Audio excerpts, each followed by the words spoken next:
कानून सीखो में आप सभी का स्वागत है।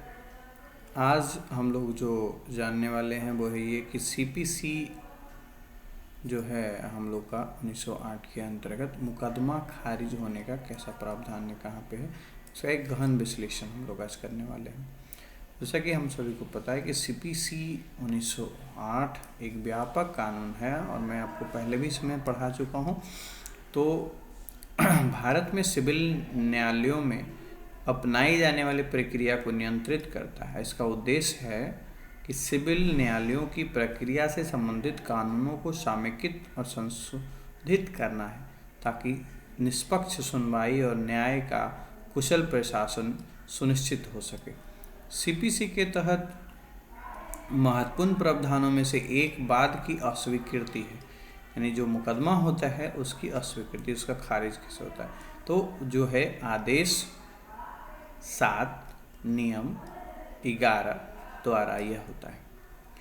वाद की अस्वीकृति एक महत्वपूर्ण प्रक्रियात्मक पहलू है और क्योंकि यह निर्धारित करता है कि कोई वाद न्यायालय के समक्ष स्वीकार है या नहीं।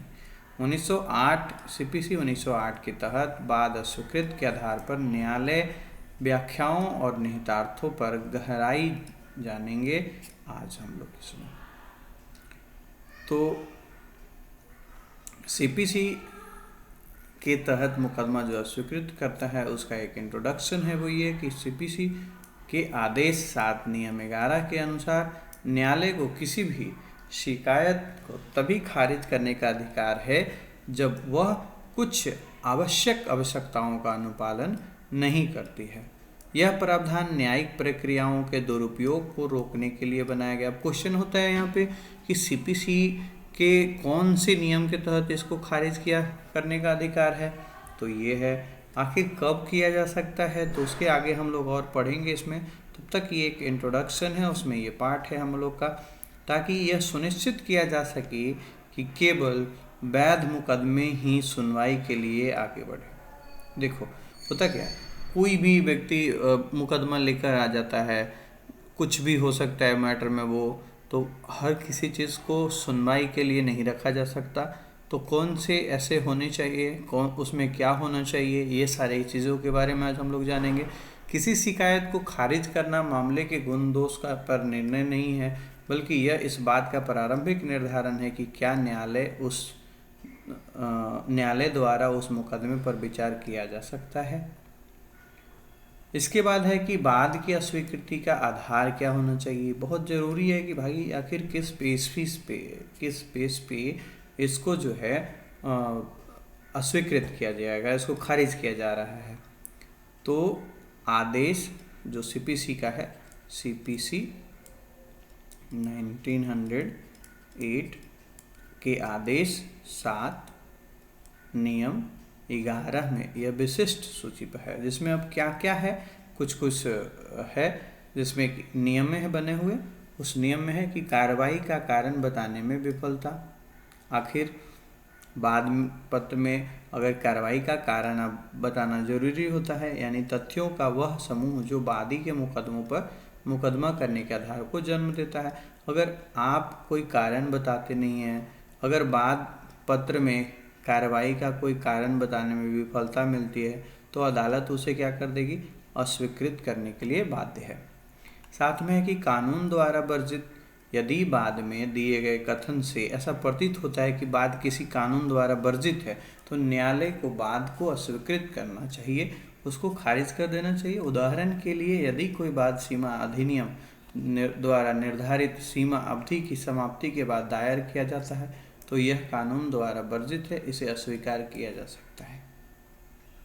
क्या कहा, कहते हैं कि यदि अधिनियम द्वारा निर्धारित नियम जो बना हुआ है उसकी सीमा अवधि की समाप्ति के बाद दायर किया जाता है, उसकी सीमा एक अवधि है, किसी में 30 डेज 90 डेज इस तरीके से नियम बने हुए रहते हैं, वो सबके प्रावधान के हिसाब से कि इस मुकदमे में इतने हैं, तो जैसे इसमें ज़्यादातर जनरली 90 डेज पे माना जाता है। तो अगर वो समय सीमा ख़त्म हो जाए, किसी में कितने समय होते हैं इसके बारे में भी हम लोग जानकारी लेंगे, तो इसमें एक ब्रीफ जो है मिलेगा इसमें डिटेल। अभी फ़िलहाल हम एक एग्जाम्पल दे रहे थे। तो होता क्या है कि एक समय सीमा होता है, उस समय सीमा की अवधि की समाप्ति के बाद अगर मुकदमा दायर किया गया तो यह जो है अस्वीकार किया जा सकता है। उसके बाद है दोषपूर्ण राहत। जब मुकदमा में दावा की गई राहत का मूल्यांकन कम किया गया हो और वादी न्यायालय के निर्देश के बावजूद न्यायालय द्वारा निर्धारित समय के भीतर मूल्यांकन को सही करने में विफल रहता है तो वादपत्र को अस्वीकृत किया जा सकता है। भाई समय दिया गया है आपको, आप उसमें नहीं कर पाए तो आपको क्या करना होगा, ये अस्वीकृत कर दिया जाएगा। स्टाम्प पेपर की आपूर्ति में विफलता। यदि वादपत्र अपर्याप्त स्टाम्प वाले कागज पर लिखा गया है और वादी न्यायालय द्वारा स्वीकृत समय के भीतर अपेक्षित स्टाम्प पेपर की आपूर्ति करने में विफल रहता है तो वादपत्र अस्वीकार कर दिया जाएगा। इसके बाद है कि नियमों का पालन ना करना। भाई कानून में तो सबसे पहले ज़रूरी है कि आप नियम का पालन करें। अब यही नहीं होगा तो क्या होगा, देखिए, यदि शिकायत प्रस्तुत करने और सत्यापन के संबंधी में सीपीसी के आदेश 7 नियम 9 की आवश्यकताओं का अनुपालन नहीं करता है तो उसे अस्वीकार कर दिया जाएगा। अब इसमें आपको सीपीसी के नियम 7 आदेश 7 नियम 9 की एक देख लेना है कि वो क्या कहता है। अपेक्षित न्यायालय शुल्क जमा करने में विफलता। यदि वादी द्वारा दावा किया गया राहत का उचित मूल्य किया गया लेकिन वादपत्र पर पर्याप्त स्टाम्प नहीं है और वादी न्यायालय द्वारा दिए गए समय के भीतर अपेक्षित न्यायालय शुल्क का भुगतान करने में विफल होता है तो वादपत्र को क्या कर दिया जाएगा, अस्वीकार कर दिया जाएगा। इसके बाद है कि न्यायिक व्याख्या और केस लॉ।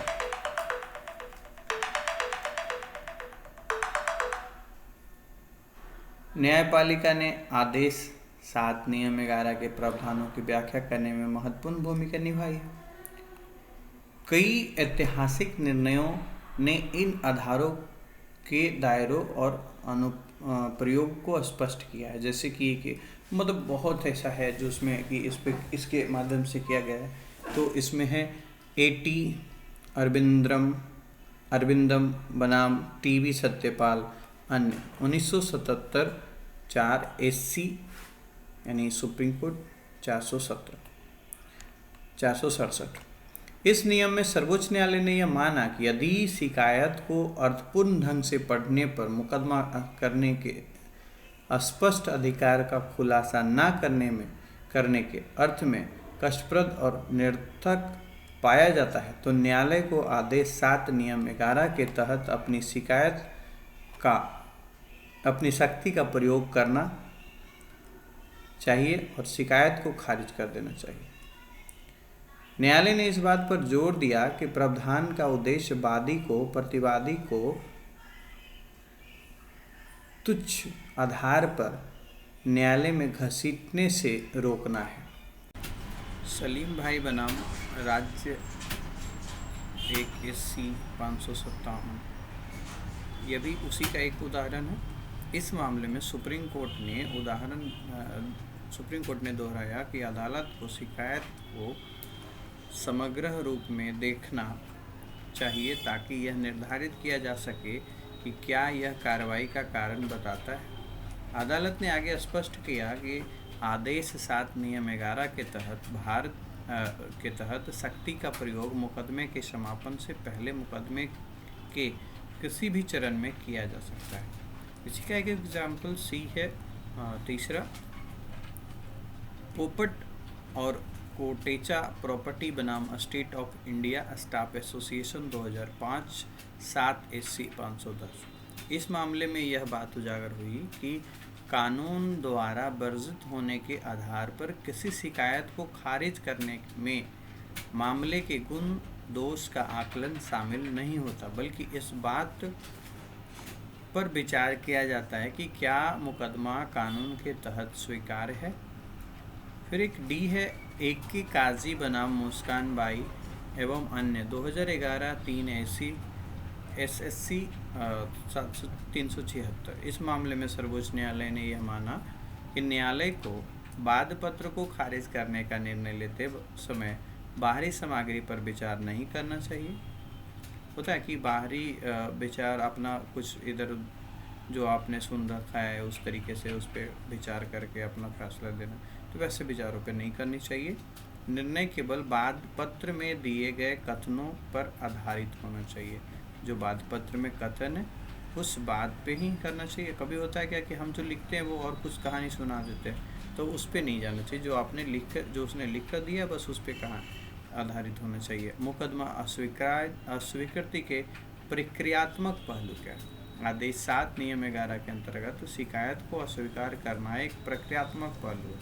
इसके लिए विशिष्ट मानदंडों का पालन करना आवश्यक है। न्यायालय का कर्तव्य क्या है? न्यायालय का यह कर्तव्य है कि वह शिकायत की सावधानीपूर्वक जांच करके यह निश्चित करे कि यह आदेश 7 नियम 11 में निर्धारित मानदंडों को पूरा करती है। न्यायालय वादी को दोषियों को दूर करने का अवसर दिए बिना शिकायत को खारिज नहीं करना चाहिए। भाई अगर होता है कुछ त्रुटि होता है कुछ इस तरीके से, तो उसको दूर करने का अवसर देना चाहिए और तब उसको खारिज करना चाहिए। बिना अवसर दिए खारिज करना सही नहीं है। संशोधन का अवसर किसी शिकायत को खारिज करने से पहले न्यायालय अपने विवेक के अनुसार वादी को त्रुटियों को सुधारने का अवसर दे सकता है, जैसे कि अपेक्षित स्टाम्प पेपर उपलब्ध कराना या न्यायालय शुल्क का भुगतान करना। अब अपील और पुनरीक्षण। किसी शिकायत की अस्वीकृति एक डिक्री है और पीड़ित पक्ष को इसके खिलाफ अपील करने का अधिकार है। हालांकि यदि अस्वीकृति तकनीकी आधार पर आधारित है तो वादी CPC की धारा 115 के तहत पुनर्निरीक्षण याचिका दायर कर सकते हैं। रिव्यू जिसको बोलते हैं। रेस जुडिकेटा आदेश 7 नियम 11 के तहत खारिज किया गया वादी को उसी कारण से नया वाद दायर करने से नहीं रोकता है यदि अस्वीकृति के लिए जिम्मेदार दोषों को ठीक कर दिया गया हो। हालांकि अगर अस्वीकृति पर न्यायालय के निर्णय पर्याप्त आधारों पर आधारित है तो रेस जुडिकेटा का सिद्धांत लागू हो सकता है। रेस जुडिकेटा से रिलेटेड एक वीडियो हमारा आने वाला है। अस्वीकृति के निहितार्थ। किसी शिकायत को अस्वीकार करने के कई कानूनी निहितार्थ होते हैं। अब देखिए उसमें क्या क्या है। प्रक्रिया के दुरुपयोग को रोकना। वाद पत्र को अस्वीकार करने का प्रावधान न्यायिक प्रक्रियाओं के दुरुपयोग के खिलाफ सुरक्षा प्रदान करता है। यह सुनिश्चित करके कि केवल वैध मुकदमे पर ही विचार किया जाए। यदि तुच्छ या परेशान करने वाले मुकदमों को छांट कर न्यायालय पर बोझ कम करने में मदद करता है। अगर मान लो इस तरीके का नियम नहीं बनाया जाए तो होगा क्या कि आज बहुत सारे मुकदमों का एक पहाड़ जैसा जो है फाइल आता जाएगा, तो भाई उसमें छटनी करनी ज़रूरी है। तो नियम के हिसाब से अगर होगा तो उसमें बहुत कुछ ऐसे होंगे जो अर्जेंसी है किसी का जिसको सच में ज़रूरी है उस चीज़ का, तो वैसे लोगों को इससे मदद मिल जाती है। नहीं तो फिर क्या होता है कि सारे मुकदमे इस तरीके के रहेंगे और सभी के आते जाएंगे, तो फिर जो जिनको न्याय चाहिए सच में उन्हें नहीं मिल के सारे लोग उसी टाइम में लगते रहेंगे। प्रतिवादियों की सुरक्षा। किसी ऐसे वाद को खारिज करके जो कार्रवाई के कारण खुलासा करने में विफल रहता है या कानून द्वारा वर्जित है, न्यायालय प्रतिवादियों को अनावश्यक कानूनी कार्यवाही के अधीन होने से बचाता है। यह सुनिश्चित करता है कि प्रतिवादियों को आधारहीन मुकदमेबाजी में ना घसीटा जाए। जो प्रतिवादी है भाई उसको कोई भी ऐसा बेसलेस मुकदमे में बार बार घसीटना अच्छा बात नहीं है। तो पहले तो है कि मुकदमेबाजी ही अच्छी बात नहीं है, बट अगर कुछ है जिसमें तो नियम के हिसाब से जिसका आधार हो उसी पे जाना चाहिए। आधारहीन मुकदमों का न्यायालय में आना या उन प्रतिवादियों को घसीटना सही नहीं है। न्यायिक मिथ्यता। प्रारंभिक चरण में शिकायतों को खारिज करने से न्यायिक मिथ्यता में योगदान मिलता है, क्योंकि इससे उन मुकदमों पर समय और संसाधनों की बर्बादी रोकी जाती है जो बनाए रखने योग्य नहीं होते। ऐसे अदालतों को उन मामलों पर ध्यान केंद्रित करने में मदद मिलती है जिसमें वास्तविक में न्याय हस्तक्षेप की आवश्यकता होती है। जैसा कि मैंने पहले ही बोला कि ऐसे में उन लोगों को न्याय मिल जाती है जिन्हें सच में ज़रूरत होती है, और अगर वैसे मुकदमे आते रहेंगे तो जिन्हें न्याय चाहिए उन्हें नहीं मिलेगी। न्याय तक पहुँच।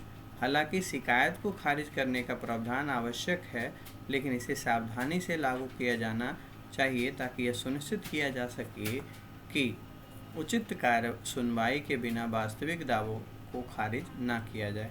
कानूनी प्रक्रिया के दुरुपयोग को रोकने और न्याय तक पहुंच सुनिश्चित करने के बीच संतुलन महत्वपूर्ण है।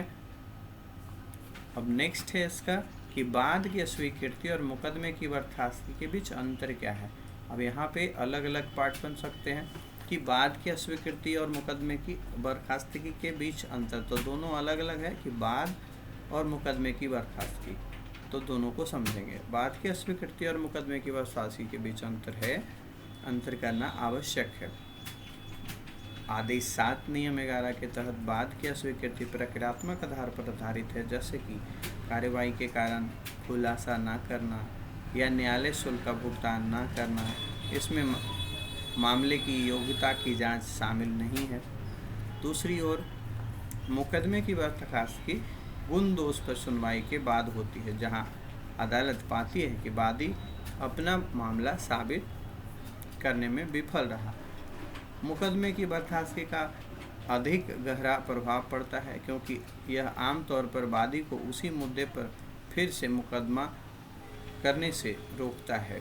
यानी सेम अगर हो और एक बार खारिज हो जाए तो दोबारा मुकदमा करने में वो रोकता है। तो अब इसमें क्या है, इसकी चुनौती और आलोचना क्या है, ये बहुत ज़रूरी है कि यदि आप पढ़ते हैं तो इसमें इसकी चुनौती और आलोचना दोनों जान लेना चाहिए। इसमें क्या चुनौती आने वाली है और आलोचनाएँ क्या हो सकती है इससे रिलेटेड। शिकायत को स्वीकार करने का प्रावधान हालांकि आवश्यक है, लेकिन इसमें कुछ आलोचना का सामना भी करना पड़ता है, जैसे सख्त व्याख्या। कुछ लोगों का तर्क है कि अदालतें कभी कभी आदेश 7 नियम 11 की बहुत सख्त व्याख्या अपनाती है, जिससे वास्तविक दावों का खारिज कर दिया जाता है। कुछ ऐसे हैं जिसमें कि होना चाहिए और उसको नियम के हिसाब से बहुत ही सख्त तरीके से किया जाता है। उसमें हो सकता है कि जो ओरिजिनल है, जो सही में जिनको चाहिए न्याय, और वैसे मुकदमे भी खारिज कर दी जाती है। यह सख्त दृष्टिकोण संभावित रूप से वादी को अदालत में अपना दिन बिताने का अवसर देने से वंचित कर देती है। कार्यवाही में देरी।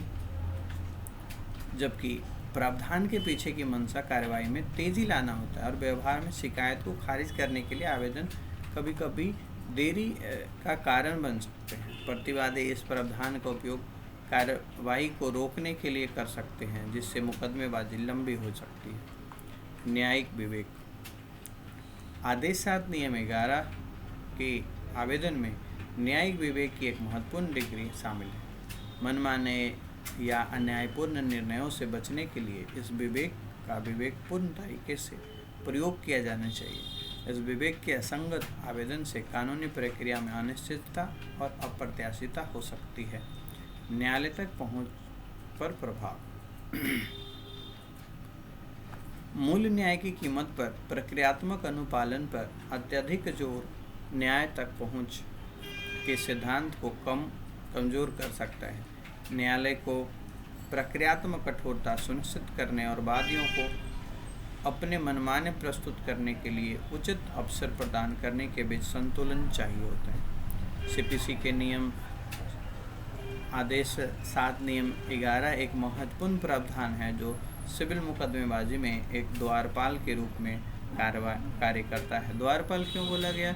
इसलिए बोला गया क्योंकि भाई केस आता है तो, लेकिन यहाँ पे पहले पूछा जो जाता है कि आखिर क्यों हम तुम्हारे मुकदमे को रखें, खारिज क्यों नहीं करें, जानकारी क्यों हम तुमको अंदर इस कोर्ट के परिसर में इस केस को हम एंट्री दें, कैसे हम इस केस को हम आगे प्रोसीडिंग करें। तो ये सारी जानकारी लेने के बाद प्रवेश करता है, इसलिए इसको द्वारपाल के रूप में बोला जाता है।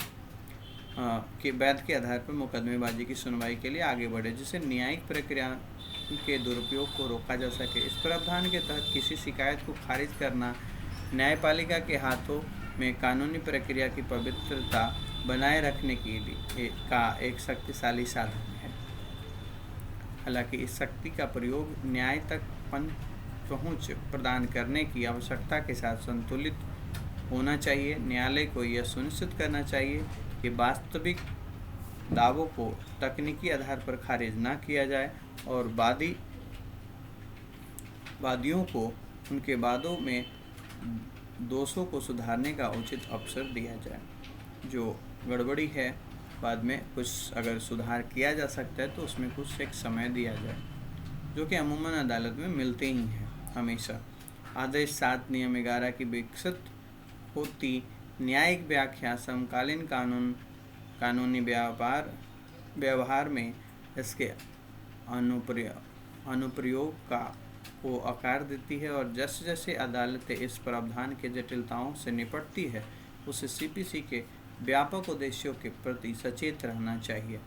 नागरिक विवादों के न्यायसंगत, शीघ्र और किफ़ायती समाधान को सुगम बनाना ही इसका कार्य होता है। तो आज के लिए इतना ही रहने देते हैं। आप आगे कंटिन्यू बने रहें हमारे साथ, और आपको लेटेस्ट अपडेट के लिए जो संभव कार्यवाही आप कर सकते हैं ज़रूर करें। मिलते हैं फिर, धन्यवाद।